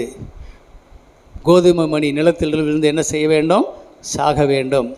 நான் முழுக வேண்டிய ஒரு ஸ்தானம் இருக்கிறது, அது முடிந்து விட்டால் நான் கிரேக்கருக்கும் ஆண்டவராக இருப்பேன். அல்லேலூயா சொல்லுவோமா? என்னை அவர்கள் தரிசிப்பார்கள். இப்போ என்னை அவர்கள் தரிசிக்க முடியாது, பார்த்தாலுமே அவர்களுக்கு எதுவுமே விளங்காது. இயேசு அப்படி சொல்லி அமைதியாகிட்டார். அதுக்கு பிறகு அவங்க பார்த்துட்டு தான் போயிருப்பாங்க. ஆனால் இதில் ஒரு உள் அர்த்தம் ஒன்று இருக்குது. ஒரு கோதுமை மணியை நிலத்தில் நீங்கள் விதைச்சிங்கன்னா அது உள்ளே போய் அந்த விதையானது, அதுக்குள்ளே இருக்கிற ஜீவனானது அது என்ன செய்யும்? அது புது ஜீவன் பெற்று அது மறுபடியும் எழும்பி வரும்போது அந்த கோதுமை கதிரில் பார்த்திங்கன்னா ஒரு கோதுமை தான் உள்ளே போட்டோம், ஆனால் அது உள்ளே போய் அழிஞ்ச பிறகு அதுக்குள்ளே இருக்கிற ஜீவனால் அது இப்பொழுது வளர்ந்து அந்த கதிர் விடும்போது அதில் பார்த்திங்கன்னா நூற்றுக்கணக்கான கோதுமை அதில் இருக்குது. அல்லேலூயா சொல்லுவோமா? அந்த கதிர்களில் ஒவ்வொரு கதிர்லையும் நிறைய கோதுமை இருக்குது. ஒரு கோதுமை எடுத்தோம், இப்போ பார்த்தோம்னா நூற்றுக்கணக்கான கோதுமை வருது வெளியில். அப்போ சோத்திரம். அப்படி தான் ஒரு இயேசு மரித்தார், அவர் உள்ளே இருந்து அவர் மரித்து வெளியே வந்த பொழுது ஒவ்வொரு மனுஷனுக்குள்ளும் ஒவ்வொரு கோதுமை மணியை போல இயேசு ஒவ்வொருவருக்குள்ளும் இருக்கிறார். அங்கே இருக்கிறார், அங்கே இருக்கிறார், அங்கே இருக்கிறார், அங்கே இருக்கிறார், இங்கே இருக்க எனக்குள்ளே இருக்கிறார். அல்லேலூயா. இந்த கோதுமை மணி பாருங்கள், இன்றைக்கி எல்லாருக்குள்ளேயும் வந்துருச்சு. இப்போது அதனால தான் சோத்திரம், யூதர் என்றும் இல்லை, கிரேக்கரும் என்றும் இல்லை, எல்லாரும் அவரை தொழுது கொள்ளும் காலம் வரும். அல்லேலூயா. அது இன்னைக்கு வந்துருச்சு, இப்போ அது இருக்குது. எபிரேயர் 12ஆம் அதிகாரம் 23 நம்ம எங்கே வந்து சேர்ந்துருக்கிறோன்னு சொல்கிறாரு. இன்னும் கூட ஒரு வசனம் மேலே படிக்கிறீங்களா? நீங்களோ சீயோன் மலையினிடத்திற்கும் ஜீவனுள்ள தேவனுடைய நகரமாகிய பரம எருசலேமினிடத்திற்கும் 1000-10,000 தேவதூதர்களிடத்திற்கும் பரலோகத்தில் பேர் எழுதியிருக்கிற முதற்பேரானவர்களின் சர்வசங்கமாகிய சபையினிடத்திற்கும் யாவருக்கும் நியாயாதிபதியாகிய தேவனிடத்திற்கும் பூரணராக்கப்பட்ட நீதிமான்களுடைய ஆவிகளினிடத்திற்கும் புது உடன்படிக்கையின் மத்தியஸ்தராகிய இயேசுவினிடத்திற்கும் ஆபேலினுடைய இரத்தம் பேசினதை பார்க்கிலும் நன்மையானவைகளை பேசுகிற இரத்தமாகிய தெளிக்கப்படும் இரத்தத்தினிடத்திற்கும் வந்து சேர்ந்தீர்கள். எவ்வளோ பெரிய மேன்மை பாருங்கள். நான் என்ன சொல்ல வரேன்னா, அதில் ஒரே வசத்தை தான் நான் எடுத்தேன். பூரணராக்கப்பட்ட நீதிமான்களுடைய ஆவிகளின் இடத்திற்கு நீங்கள் வந்து சேர்ந்தீர்கள். பூரணராக்கப்பட்ட நீதிமான்களுடைய ஆவிகளின் இடத்திற்கு வந்தீர்கள். பாருங்க, இதான் நம்ம சபை. பாருங்கள், இப்போ நம்ம இங்கே வந்திருக்கும் போது நாமெல்லாம் அநேகராக இருக்கிறோம். நம்ம ஒவ்வொருவரும் கிறிஸ்துவனுடைய மாளிகையாக இருக்கிறோம். மாளிகையில் இசைவினைப்பாய் சேர்த்து வைக்கப்படும் ஜீவனுள்ள கற்களாக இருக்கிறோம். இந்த ஒவ்வொரு கல்லுக்குள்ளும் பூர்ணராக்கப்பட்ட நீதிமான்களின் ஆவி இருக்குது. அல்லேலூயா சொல்லாமல் எனக்குள்ளே கிறிஸ்து இருக்கிறார், அதே மாதிரி சகோதரிக்குள்ளே, அதே மாதிரி சகோதரனுக்குள்ளே, அதே மாதிரி ஜோசப்புக்குள்ளே, இங்கே இருக்கிற ஒவ்வொருவருக்குள்ளேயும் இந்த நீதிமான்களின் ஆவி வாழ்கிறார், கிறிஸ்து வாழ்கிறார். அல்லேலூயா சொல்லுங்கள். அதனால தான் நம்ம எல்லாரும் அநேகராக இருந்தாலும் நம்ம எல்லாரும் என்ன செய்கிற ஒரே சிந்தை உள்ளவர்களாக இருக்க முடியும். ஒரே ஞான போஜனம் பண்ண, ஒரே தேவ ஆவியினாலே நாம் தாகம் தீர்க்கப்பட்டு நம்ம திருப்தியாய் வாழ்த்து எங்களுக்கு போதும் என்ற அளவுக்கு வாழக்கூடிய அளவுக்கு இந்த நீதிமான்களின் ஆவி நமக்கு போதுமானவராக இருக்கிறார். அல்லேலூயா சொல்லுங்கள். ஆமென். அதுக்கு தான் இதை எடுத்தேன். அப்போ கர்த்தருக்கு ஸ்தோத்திரம். இதெல்லாம் நம்ம எப்படி பார்க்கிறோம்? யாக்கோபு 1:23-25 வாசிக்கிறோம். கண்ணாடியிலே பார்க்கணும், ஆவியை பார்க்க முடியாது. அப்போ ஆவிக்குரிய மனிதனை எப்படி பார்க்க முடியும் என்றால், தேவவசனமாகிய கண்ணாடியில் பார்த்தா என்ன செய்யும்? நாம் எப்படி மேம்படுத்தப்பட்டிருக்கிறோம், எப்படி நாம் அப்கிரேடு செய்யப்பட்டிருக்கிறோம். வீழ்ந்து போன ஆதாமின் பிள்ளைகள் நாம் எவ்வளவு அருவருப்பானவர்களும் அகற்றப்பட்டவர்களுமாய் நாம் இருந்தோம் இல்லைங்களா? இப்பொழுது கிறிஸ்து வந்த பொழுது எப்படி நம்மை மேன்மைப்படுத்தி இருக்கிறார். அல்லேலூயா. கிறிஸ்துவை கொண்டு தேவன் எப்படி நம்ம அப்கிரேட் பண்ணியிருக்கிறார், எவ்வளவு மேன்மைப்படுத்தி இருக்கிறார். இதெல்லாம் நம்ம அறிந்து கொள்ளும் போது என்ன செய்யும்? புல் அரிக்குது. அது சொல்ல சொல்ல எனக்குள்ள அப்படியே புல் அரிக்குது. அப்போ கர்த்தருக்கு ஸ்தோத்திரம். இப்படி நம்ம பிரமிக்கத்தக்க வகையில் தேவன் நம்ம என்ன செய்திருக்கிறாரு? இப்பொழுது நம்மை மறுபடியும் புது சிருஷ்டிகளாக்கி இருக்கிறார். அல்லேலூயா சொல்லுங்க பார்ப்போம். இதையெல்லாம் நம்ம கண்டு அவரை நாம் ஆராதிக்க வேண்டும். நம்முடைய ஆன்மாவையும் சரீரத்தையும் பார்த்து, ஆன்மாவில் இருக்கிற துக்கங்களையும் அந்த துக்க உணர்ச்சிகளையும், இப்போ இங்கே சரீரத்தில் இருக்கிற அந்த ஐம்புலன்களில் இருக்கிற இந்த இச்சைகளுக்குரிய காரியங்களிலும் அப்பப்போ சில வேளையில் அகப்பட்டு வீழ்ந்து போய் விடுவான் மனிதன். இது சம்பந்தமான காரியங்களிலே அவன் வீழ்ந்துட்டான்னா அவன் எதை பார்க்க மாட்டான்? ரட்சிக்கப்பட்ட ஆவியை பார்க்க மாட்டான். அப்போ நான் நீதிமான் அப்படிங்கிறத அவன் ஒத்துக்க மாட்டான். அப்போ இப்படி தான் என்ன செய்யுது இன்றைக்கி கிறிஸ்தவ உலகத்தில்? தேவன் தந்த நீதியை அக்செப்ட் பண்ணி கொள்ள முடியல, பூரணமாக ஏற்றுக்கொண்டு அவர்கள் அதில் அறிக்கை பண்ணி ஜீவிக்க முடியல. ஏனென்றால் அவர்கள் அடிக்கடி அவர்கள் மாம்சத்துக்கே போகிறார்கள். எப்படி இஸ்ரவேலர்கள் எவ்வளவுதான் உங்களுக்கு கானான் என்று சொல்லி மேன்மைப்படுத்தி அதை பற்றி மிகைப்படுத்தி ஆண்டவர் அவர்களை அப்படியே கொண்டுட்டு போய்கிட்டு இருந்தாலும் அவர்கள் அடிக்கடி தங்கள் இருதயத்திலே எகிப்துக்கே போனார்கள். எகிப்துக்கு போகிறதுக்கே என்ன செய்கிறாங்க? எல்லாம் வண்டி மூட்டையும் கட்டி தலைவர்களை ஏற்படுத்திக்கிட்டு அங்கே போகிறதுக்கே அவங்க ஆசைப்பட்டுட்டே இருந்தாங்க. இப்படி தான் இந்த ஆவிக்குறி ஜீவிதத்திலும் இந்த மாம்சத்தில் நீங்கள் போய் அப்படியே அடிமையாக முடியாத சூழ்நிலை உங்களுக்கு அடிக்கடி அதில் வரும். ஆனால் அதனால தான் சொல்கிறார், நீங்கள் மாம்சத்துக்கு உட்பட்டவர்கள் அல்ல, நீங்கள் ஆவிக்கு உட்பட்டவர்கள். அல்லேலூயா சொல்லுங்க பார்ப்போம். ஆக தெளிவாக சொல்லிட்டார், நீங்கள் மாம்சத்தின்படி நடப்பதற்கு நீங்கள் மாம்சத்துக்கு அடிமைப்பட்டவர்கள் அல்ல, நீங்கள் விலைக்கு வாங்கப்பட்டிருக்கிறீர்கள், நீங்கள் உங்களுடையவர்கள் அல்ல, நீங்கள் ஆவிக்குரியவர்கள். ஆவியே உங்களுக்குள்ளே வச்சுட்டார், உங்களுக்கு எஜமான் உள்ளுக்குள்ளே வச்சுட்டாரு. கிறிஸ்துவை எஜமானாக வைத்திருக்கிறார். அவரை பின்பற்றும்படிக்கு, அவரை கண்ணோக்கி எப்பொழுதுமே அவரை பார்த்து நடக்கும்படி உங்களை அங்கே திசை திருப்பி இருக்கிறார். மாம்சத்தை நீங்கள் மேன்மை பாராட்டக்கூடாது, உள்ளே இருக்கிற ஆவியை தான் மேன்மை பாராட்ட வேண்டும். அல்லேலூயா சொல்லுங்க பார்ப்போம். ஆவியை தான் நீங்கள் மேன்மை பாராட்டணும். அப்போ ரோமர் 8ஆம் அதிகாரம் 29 to 34 வரைக்கும் படிங்க. தம்முடைய குமாரன் அநேக சகோதரருக்குள்ளே முதற்பேரானவராய் இருக்கும் பொருட்டு தேவன் எவர்களை முன்னறிந்தாரோ அவர்களை தமது குமாரனுடைய சாயலுக்கு ஒப்பாயிருப்பதற்கு முன்குறித்திருக்கிறார். எவர்களை முன்குறித்தாரோ அவர்களை அழைத்தும் இருக்கிறார். எவர்களை அழைத்தாரோ அவர்களை நீதிமான்களாக்கியும் இருக்கிறார். எவர்களை நீதிமான்களாக்கினாரோ அவர்களை மகிமைப்படுத்தியும் இருக்கிறார். இவைகளை குறித்து நாம் என்ன சொல்லுவோம்? தேவன் நம்முடைய பட்சத்தில் இருந்தால் நமக்கு விரோதமாய் இருப்பவன் யார்? தம்முடைய சொந்த குமாரன் என்றும் பாராமல் நம் எல்லாருக்காகவும் அவரை ஒப்பு கொடுத்தவர் அவரோடு கூட மற்ற எல்லாவற்றையும் நமக்கு அருளாதிருப்பது எப்படி? தேவன் தெரிந்து கொண்டவர்கள் மேல் குற்றம் சாட்டுகிறவன் யார்? தேவனே அவர்களை நீதிமான்களாக்குகிறவர். ஆக்கினைக்குள்ளாக தீர்க்கிறவன் யார்? கிறிஸ்துவே மரித்தவர், அவரே எழுந்தும் இருக்கிறவர், அவரே தேவனுடைய வலது பாரிசத்திலும் இருக்கிறவர், நமக்காக வேண்டுதல் செய்கிறவரும் அவரே. இந்த பூமியில் ஆதாமுக்கு அப்புறம் பிறந்திருக்கிற அத்தனை பிள்ளைகளுக்கும் நம்முடைய குமாரன் தான் எல்லாவற்றிலும் முதற் பேரானவராக இருக்க வேண்டும். நாம் எல்லாரும் குமாரனுடைய சாயலுக்கு ஒப்பான சாயல் உள்ளவர்களாய் மாற வேண்டும். இதுதான் நம்முடைய பிதாவினுடைய அனாதி தீர்மானம், திட்டம். அல்லையிலே சொல்லுங்க. அதனால தான் அந்த குமாரனுடைய ஆவியை தூக்கி நம்ம கெட்டுப்போன அந்த பழைய மனுஷனுடைய ஆவியை அந்த இடத்துல இருந்து ரிமூவ் பண்ணிட்டு இப்பொழுது புதிதான ஆவி உள்ளவர்களாக இன்றைக்கு நாம் வாழும்படி கிறிஸ்துவின் ஆவியை, குமாரனுடைய ஆவியை உள்ள வச்சுட்டாரு. அப்போ இந்த வசனத்தின் மூலமாக நாம் அதை கவனிக்கும் போது நம்முடைய ஆவிக்குரிய ஜீவிதத்தில் நம்முடைய மகா பரிசுத்த ஸ்தலமாகிய நம்முடைய ஆவியாகிய உள்பகுதியில் அங்கே யார் இருக்கிறார் என்றால் கிறிஸ்து வாழ்கிறார். அல்லையிலே சொல்லுங்க பார்ப்போம். கிறிஸ்து இருக்கிறார். பழைய ஏற்பாட்டில் உடன்படிக்கை பெட்டி இருக்கும், அதன் நடுவில் தேவனுடைய மகிமை இருக்கும். இன்றைக்கி அந்த தேவனுடைய மகிமை எல்லாம் என்ன இருக்குது? கிறிஸ்துவுக்குள்ளே வச்சு கிறிஸ்துவை நமக்குள்ளே வச்சு விட்டுட்டாரு. அல்லையிலே சொல்லுங்க பார்ப்போம். கிறிஸ்துவுக்குள்ளே வச்சு கிறிஸ்துவை நமக்குள்ளே வச்சுட்டாரு. இன்றைக்கி அவர் தான் நமக்கு ஐடியல், அவர் தான் நமக்கு அடையாளம். அவரை பார்த்து தான் நாம் ஜீவிக்க வேண்டும் என்பது நம் தேவ பிள்ளைகள் அனைவர் மேலும் இருந்த கடமை. இந்த சத்தியத்தை அறிந்தால் சத்தியம் உங்களை விடுதலையாக்கும். இந்த சத்தியமே நேராக உங்களை அதுக்குள்ளே கொண்டு போயிடும். அல்லையிலே சொல்லுவோமா? இதை சொல்லி கொடுக்குறதா இருக்குது. நான் ஒழுங்காக சொல்லி கொடுக்குறேன். நான் நம்புகிறேன். பரிசுத்த ஆவியானவர் உங்களுக்கு உதவி செய்வார். நிச்சயமாக கிறிஸ்துவுக்குள் உங்களை நேராக நடத்துவார். அல்லையிலே சொல்லுங்க, நடத்துவார். ஆகவே நமக்கு விரோதமாய் நிற்பவன் யார்? அவரே நம்மை நீதிமான்களாக்கி இருக்கிறார். அப்போது 32 வாசிக்கிறோம். தம்முடைய சொந்த குமாரன் என்று பாராமல் அவரையே நமக்காக ஒப்பு கொடுத்தவர் அவரோடு கூட மற்ற எல்லாவற்றையும் நமக்கு அருளாதிருக்கிறது எப்படி? தேவன் தெரிந்து கொண்டவர்கள் மேல் குற்றம் சாட்டுகிறவன் யார்? தேவனே அவர்களை நீதிமான்களாக்கி இருக்கிறார். ஆக்கினைக்குள்ளாக தீர்க்கிறவன் யார்? கிறிஸ்துவே மரித்தவர், அவரே எழுந்தும் இருக்கிறார், அவரே தேவனுடைய வலது பாரிசத்திலும் நமக்காக வேண்டுதல் செய்கிறவராகவும் இருக்கிறார். அல்லையிலே சொல்லுங்க பார்ப்போம். ஆமாம். அப்போ ஸ்தோத்திரம். அவர் தான் நம்மை நீதிமான் ஆக்கி இருக்கிறார்.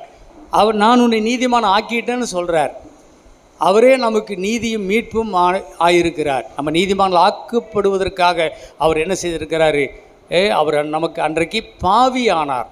2 கொரிந்தியர் 5:21 சொல்லுது, நாம் நீதிமான் ஆக்கப்படுவதற்காக கிறிஸ்து நமக்காக பாவம் ஆக்கப்பட்டார், பாவியானார். ஆகவே அவர் ஆயிட்டார். இப்போ நான் நீதிமான் ஆயிட்டேன். அல்லையிலே சொல்லுங்க பார்ப்போம். ஆயிட்டேன். அவர் ஆக்கி விட்டுட்டுருக்காரு. அவர் சொல்கிறாரு, நீங்களாம் உங்களை ஆக்கிக்கல. பால் பாஸ்டர் வந்து உங்களை நீதிமான் ஆக்கலை. வேறு எந்த ஒரு தினகரனோ மோகன் சிலாசஸோ உங்களை ஆக்கலை. தேவன் உங்களை பரிசுத்தமாக்கி இருக்கிறார். அல்லேலூயா. உங்களை நீதிமான்கள் என்று உங்களை ஆக்கினவர் தேவன். நீங்கள் விசுவாசிக்க வேண்டும். ஆகவே தேவன் உங்களை பரிசுத்தமாக்கி நீதிமான் ஆக்கி இருப்பாரே. ஆனால் மெய்யான நீதியிலும் பரிசுத்தத்திலும் ஆன புதிய மனுஷனாகிய தேவனுடைய சாயலில் சிருஷ்டிக்கப்பட்ட அந்த இயேசு கிறிஸ்துவை, அந்த ஆவியை உங்களுக்குள்ளே அவர் வைத்திருப்பாரே. ஆனால் உங்களை குற்றவாளி என்று யாரும் தீர்க்க முடியாது. நீங்களும் உங்களை குற்றவாளிகளாக தீர்க்க முடியாது. அல்லையிலே சொல்லுங்க பார்ப்போம். நீங்கள் நீதிமான்கள். இதை அக்செப்ட் பண்ண வேண்டும். உங்களுடைய ஆவியில் நீங்கள் இதை ஏற்றுக்கொள்ள வேண்டும். நீங்கள் அறிக்கை பண்ண வேண்டும். நான் நீதிமான் என்று நீங்கள் சொல்லணும். இன்றைக்கி அது சொல்ல முடியல. கொஞ்சம் வருஷத்துக்கு முன்னாடி ஒரு இடத்துல நான் போராடுறேன். அங்கே இருக்கிற விசுவாசிகள் என்னிடத்துல சண்டைக்கு வராங்க. நாம் என்றைக்குமே நீதிமான்கள் என்று சொல்லவே கூடாதுங்க பாஸ்டர். பாவிகளிலே பிரதான பாவி நான் தான் அப்படின்னு அப்போஸ்தலனாகிய பவுலே சொல்லிட்டாரு. பவுலை விட பாலையா பெரிய ஆளா? பவுலை விட உங்கள் பாலையா பெரிய ஆளா அப்படின்னு சொல்லி பேசி அந்த கூட்டத்தையே தனியாக கூட்டிகிட்டு போய் அங்கே ஒரு சர்ச்சையை நடத்துகிறாரு ஒரு பாஸ்டர் வந்து. அருமையான தேவ பிள்ளைகளை, கர்த்தருக்கு ஸ்தோத்திரம். அப்போஸ்தலனாகிய பவுல் எப்போ சொன்னார்? நான் பாவிகளே பிரதான பாவியாக இருந்தது எப்போ? கிறிஸ்துவை அறியாத போது நான் பாவிகளிலே பிரதான பாவியாக இருந்தேன் அப்படின்னு இருந்தேன், அது முடிஞ்சிருச்சு. ஆனால் எப்போ கிறிஸ்துவினுடைய கிருபை என்னை வந்து சேர்ந்ததோ அப்பொழுது அப்போஸ்தலன் என்று கூட சொல்லப்பட தகுதியில்லாத இருந்த என்னை தேவன் என்னை தகுதிப்படுத்தி இந்த அப்போஸ்தல ஊழியத்தை எனக்கு தந்தார். நான் இப்பொழுது நீதிமான் என்று சொல்லுகிறார். அல்லேலூயா சொல்லுவோமா? இப்பொழுது நீதிமான் சத்தியமெல்லாம் அவர் தான் நமக்கு போதிக்கிறாரு. அவர் எங்கே பாவிங்கிறாரு. தேவனே என்னை பரிசுத்தமாக்கிட்டாரு, என்ன குற்றவாளி என்று தீர்க்கிறவன் யாருன்னு அவரே நெஞ்ச நிமித்தி கேட்குறாரு. அவரா பாவின்னு சொல்லிட்டு இருக்கிறாரு. அப்போ என்ன சொல்லித்தராங்க ஊழியக்காரங்க? அப்போ சோத்திரம், நான் பாவிகளை பிரதான பாவின்னு சொல்லு, அழுக்கான கந்தைன்னு சொல்லு, கேடு கெட்டவன்னு சொல்லு, சோறு திக்கும் போது எடுத்து வெளியில் வைக்கிற கருவாப்பிள்ளைன்னு சொல்லு, செத்த நாயின்னு சொல்லு, நான் தேவனே உனக்கு உண்டாக இருக்க அருகதை இல்லாதவன்னு நீ சொல்லு அப்படின்னு ஜெபம் பண்ண சொல்லி கொடுக்குறாங்க. இன்றைக்கி நிறைய பேருடைய ஜெபம் அப்படி தான் ஓடிட்டு இருக்குது. ஆண்டவரே, நான் அழுக்கு, நான் ஒரு கந்தை, நான் நிற்க தகுதி இல்லாதவன், நான் வந்து உமக்கு உண்டாக நான் ஒரு கருவாப்பிள்ளை, நான் ஒரு செத்த நாய், நான் ஒரு புழு அப்படின்னு சொல்கிறாங்க. பெரிய பெரிய பரிசுத்தவான்களுடைய ஜெபம் கூட இப்படி தான் இருந்துகிட்டு இருக்குது. தேவன் அதை ஏற்றுக்கொள்வாரா? நீங்கள் அப்படியா இருக்கிறீங்க? வசனம் அப்படியா சொல்லுது? வசனமாகிய கண்ணாடி உங்களை எப்படி காட்டுது? உங்களுக்குள்ளே என்ன இருக்குது? பழைய மனுஷரையும் மோசம் போக்கும் பழைய இச்சைகளுக்குரிய அந்த மனுஷனை நீங்கள் கலைந்து விட்டீர்கள். அதை தூக்கி வெளியே எறிந்து விட்டு புதிதாய் பிறந்த குழந்தைகளாக நீங்கள் மாறிட்டீங்க. உங்களுக்குள்ள புதிய ஆவியை நான் வைத்து விட்டேன், கிறிஸ்துவின் ஆவியை நான் வைத்து விட்டேன்னு சொல்கிறாரு. அப்போ கிறிஸ்து உள்ளே இருக்கிறாரு. அவர் கந்தையா? அவர் அழுக்கா?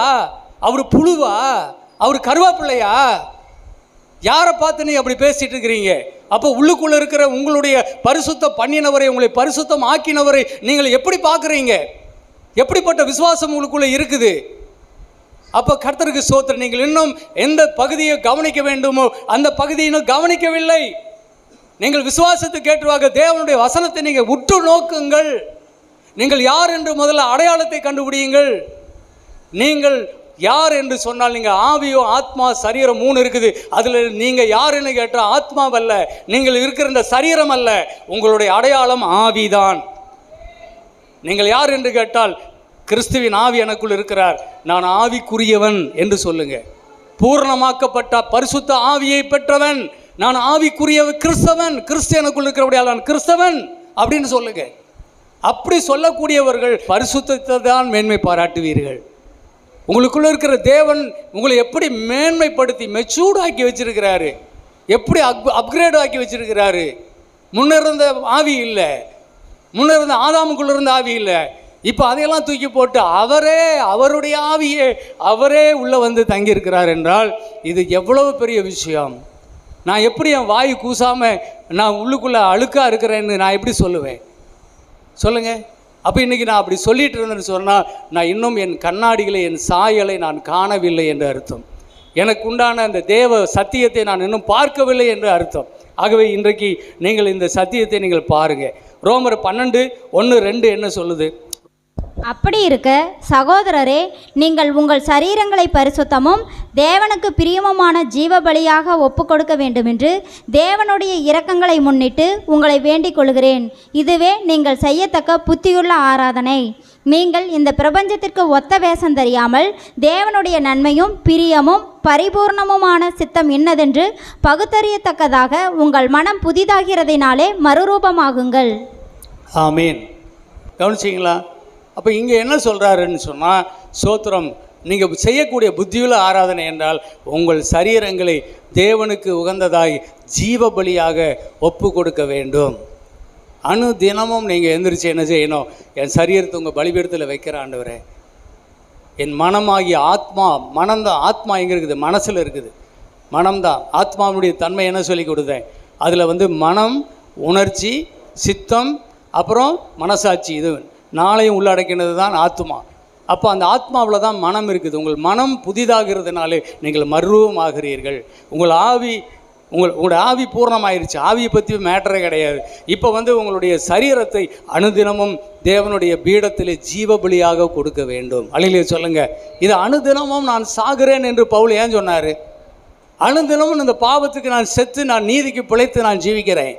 அனுதினமும் தேவனுடைய வசனத்தில் நான் யார் என்று என் மனதில் நான் மறுரூபம் அடைகிறேன். கிறிஸ்துவை சாயலை நான் தரித்து கொண்டிருக்கிறேன். என் மனதில் என்ன காட்சியை பார்க்கிறேனோ அதுதான் என்னுடைய வாழ்க்கையாக மாறும். அதுதான் நான் வெளியே கொண்டு வர முடியும். உள்ளே நான் அழுக்கு, கந்தை, குப்பை என்று நீ பார்த்து கொண்டிருந்தால் வெளியில் குப்பையும் கந்தையும் தான் நீ ஜீவிதத்தில் பார்ப்ப. உள்ளே இருக்கிறது மகா மேன்மை. அல்லேலூயா, கிறிஸ்து இருக்கிறார். அவரை நீ பார்த்துட்டீங்கன்னா அதுதான் என்ன செய்யும், மனது மறுரூபமாகி அந்த மனதின் வழியாக உங்கள் சரீரத்திலே அது மிளிரும். அல்லேலூயா சொல்லுவோமா? அப்போ கர்த்தருக்கு ஸ்தோத்திர. சரீரத்தின் வழியாக ஆத்மா என்பது அது என்ன செய்ய, ஒரு வாழ்வு மாதிரி, அது அப்படியே ஆவிக்குரிய தன்மையில் அது நம்ம மனது வசனங்களை அதிகமாய் மனமானது அது வாஞ்சிக்கும் போது இந்த மனதின் வழியாக தான் கிறிஸ்துவை நம்ம என்ன செய்ய, ஆவியை தரிசித்து அந்த எதை தரிசிக்கிறோம் அதை எங்கே பார்க்கிறோம்? சரீரத்தில் சுகத்துக்கு வேணுமா சுகத்தை பார்க்கிறோம், பலனை பார்க்கிறோம், செல்வத்தை பார்க்கிறோம், ஐஸ்வர்யத்தை பார்க்கிறோம். நமக்கு இந்த உலகத்தில் நம்முடைய இந்த சரீர வாழ்க்கைக்கு என்ன வேணுமோ எல்லாத்தையும் உள்ளிருந்து தான் வெளியே கொண்டு வர முடியும். அல்லையிலே சொல்லுவோமா? அதனால தான் உள்ள ஆவியில் எல்லா ஆசீர்வாதமும் உள்ளே வச்சுட்டாரு அப்படின்னு சொல்கிறோம். எப்படி அது வெளியே கொண்டு வர்றது? அதுதான் இப்போ நான் உங்களுக்கு இதெல்லாம் நீங்கள் புரிஞ்சுக்கலைன்னா உங்களால் நான் சொல்கிறது எதுவுமே உங்களுக்கு தெரியாது. இதுதான் ஃபண்டமெண்டல், இது அடிப்படையான ஒரு சத்தியம். நீங்கள் நீதிமான்கள் என்பதை நீங்கள் ஏற்றுக்கொள்ள வேண்டும். நான் பாவின்னு நீ மனசே சொன்னாலும் நீ அதை சொல்லக்கூடாது. என் ஆவி புதுசாயிருச்சு, கிறிஸ்து ஆவி உள்ளே தங்கியிருக்கிறாரு, என் வேதம் சொல்லுது, தேவனே என்னை பரிசுத்தமாக்கி இருக்கிறாரு, என்னை யார் அசுத்தம்னு சொல்ல முடியும்? நானே சொல்லக்கூடாது. அப்போது கர்த்தருக்கு ஸ்தோத்திரம். அடுத்த வாரத்தில் இந்த மாம்சத்தை எப்படி, பாவத்தை எப்படி ஜெயிச்சு வாழ்கிறது என்பதை, இந்த ஆவியை கொண்டு எப்படி ஜெயிக்கிறது என்பதை அதை நான் அடுத்த வாரம் சொல்லித்தரேன். இன்றைக்கி நீங்கள் புரிஞ்சுக்கொள்ளுங்க, நீங்கள் நீதிமான்கள். அல்லேலூயா சொல்லுவோமா? நீதிமான்கள். 1 கொரிந்தியர் 1:39 என்ன சொல்லுது? கிறிஸ்துவே எனக்கு நீதியாக இருக்கிறார். ஏசாயா 3:10 என்ன சொல்லுது? நான் நீதிமான், எனக்கு நன்மை உண்டாகும் என்று சொல்லுகிறார். நீதிமொழிகள் 4:18 என்று சொல்லுது? நீதிமானுடைய பாதை நடுப்புகள் வரைக்கும் அதிகமாய் பிரகாசிக்கிற சூரிய பிரகாசம் என்று சொல்லுகிறது. அப்போ இதெல்லாம் நீதிமானுக்கு என்ன ஆசீர்வாதம் உண்டு, அதெல்லாம் இப்படியே சொல்லுது. இப்போ நாம் நான் சொல்கிறேன், எங்கூட நீங்கள் வாய்த்தன்னு சொல்லுங்கள். நான் நீதிமான், இயேசு என்னுடைய நீதியாக இருக்கிறார். நான் நீதிமான், எனக்கு நன்மைகள் உண்டாகும்.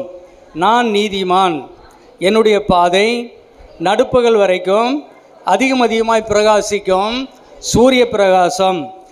நான் நீதிமான், என்னுடைய சிரசின் மேல் ஆசீர்வாதங்கள் தங்கும்.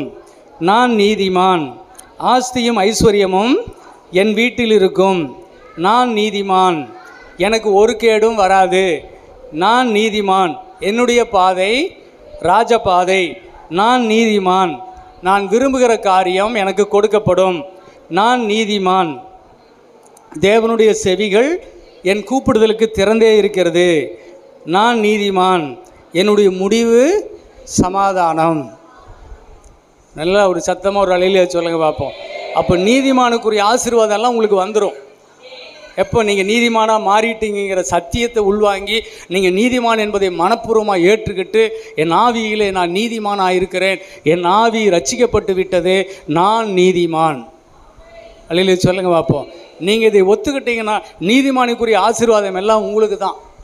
நீங்கள் போய் என்ன செய்ய வேண்டியதில்லை, ஒரு பிச்சைக்கார மாதிரி கெஞ்சி வாழ வேண்டிய அவசியம் உங்களுக்கு கிடையாது. அல்லேலூயா சொல்லுங்க பார்ப்போம்.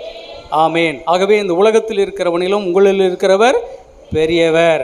உங்களுக்குள்ளே யார் இருக்கிறார்? கிறிஸ்துவின் ஆவி இருக்கிறார், அவர் பெரியவர். அல்லேலூயா சொல்லியிருக்க பார்ப்போம்.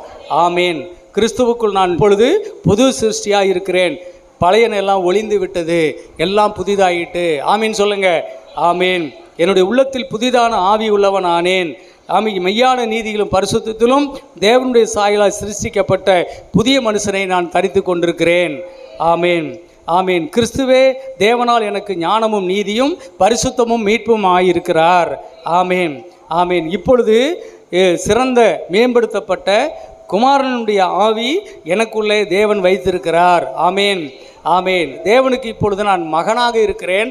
அப்பா பிதாவை என்று அழைக்கும் புத்திர சுவிகாரத்தின் கிறிஸ்துவின் ஆவி எனக்குள்ளே இருக்கிறார். ஆமேன் சொல்லுங்க. ஆமேன். தேவனுடைய ஆவி என்னில் இருக்கிறது, நான் மாம்சத்துக்கு உட்பட்டவன் அல்ல. ஆமீன் சொல்லுங்க. ஆமீன். கிறிஸ்துவின் ஆவி எனக்குள் இருப்பதால் நான் தேவனுடையவன். ஆமீன் சொல்லுங்க. ஆமீன். பூரணராக்கப்பட்ட கிறிஸ்துவின் ஆவி எனக்குள்ளே இருக்கிறார். பூரணராக்கப்பட்ட கிறிஸ்து. அல்லேலூயா சொல்லுங்க. இதை மறந்துடவே கூடாது. அவருக்குள்ள ஒவ்வொரு எவ்வளவேனும் குறை கிடையாது. அவ்வளவும் பரிபூர்ணம் நிறைந்தவர் தான் தேவன். அவருக்கு சொல்லி கொடுக்கறதுக்கெல்லாம் ஒன்றும் கிடையாது. அங்கெல்லாம் உட்கார்ந்து என்ன செய்ய வேண்டியதில்லை, ஆமாம், அவருக்கு ஞானத்தை எல்லாம் அவரே ஞானம், நீதி, மீட்பு. அல்லேலூயா சொல்லுங்க. ஆமாம், அப்படிப்பட்ட பூர்ணரான கிறிஸ்து ஆவி நமக்குள்ளே இருக்கிறார். ஆமீன் சொல்லிடுங்க. ஆமீன். கிறிஸ்துவை மரித்தோர்ந்து எழுப்பினருடைய ஆவி எனக்குள்ளே வாசமாக இருக்கிறார். ஆமீன் சொல்லுங்க பார்ப்போம். ஆமீன். கிறிஸ்துவை என்னுடைய அடையாளமாக இருக்கிறார். கிறிஸ்துவின் ஆவி இந்த சாவுக்கு ஏதுவான சரீரத்தை உயிர்ப்பிக்கும். அல்லேலூயா சொல்லுங்க பார்ப்போம். ஆமீன். எனக்குள்ளே இருக்கிற கிறிஸ்துவின் ஆவி தான் இந்த சாவுக்கு ஏதுவான இந்த சரீரத்தை உயிர்ப்பிக்கும். அல்லேலூயா சொல்லாமா. ஒவ்வொரு நாளும் உயிர்ப்பிக்கும். இந்த சரீரத்தில் ஒரு நோயே இருக்காது. உள்ளே இருக்கிற கிறிஸ்து எப்படி இருக்கிறார், அவருக்கு எந்த நோயும் கிடையாது அவருக்கு. அதே மாதிரி இந்த சரீரத்தில் நோய் இல்லாமல் வைப்பார் அவர். அல்லேலூயா. அவன் உள்ளே இருக்கிறவர் எப்படி இருக்கிறாரோ அதுதான் உன் அடையாளம். அவரை எப்படிப்பட்டவர் என்று விசுவாசிக்கிறாயோ அதுதான் உன்னுடைய சரீரமாக மாறிவிடும். அல்லேலூயா. அதுதான் உன் ஆன்மாவாக மாறிவிடும். ஆகவே தான் இந்த சத்தியம் ரொம்ப முக்கியமானது. ஆகவே நாம் பூர்ணராக்கப்பட்ட கிறிஸ்துவின் ஆவியை தரித்து கொண்டிருக்கிறோம். விசுவாசத்தோடு கர்த்தரை சோதரிக்கலாமா? சோத்திரம் சோத்திரம். ஆமீன். எவ்வளோ பேருக்கு விளங்குச்சு? விளங்குனா ஒரு அல்லேலூயா சொல்லுங்க பார்ப்போம். ஆமாம், சந்தோஷமாக இருக்கிறீங்களா? அல்லேலூயா சொல்லுங்க பார்ப்போம். ஆமீன். கொஞ்ச நேரத்தில் இதெல்லாம் புரியாத ஆண்டவரே மக்களுக்குன்னு எனக்கு காலையில் கூட எனக்கு அப்படியே எடுத்து மூடி வச்சுட்டேன் இந்த சத்தியத்தை போதிக்கிறது. ஆண்டவர் எனக்குள்ள இல்லை போதி, நான் உனக்கு உதவி செய்வேன்னு சொன்னார். ஆவியானவர் துணை கொண்டு தான் உங்கள் மத்தியில் வந்தேன். ஆவியானவர் நல்லா போதிச்சார். ஆண்டவருக்கே மகிமை. அல்லேலூயா. ஆமென். கர்த்தர் உங்களை ஆசீர்வதிப்பாராக. எல்லாருக்கும் ஸ்தோத்திரம்.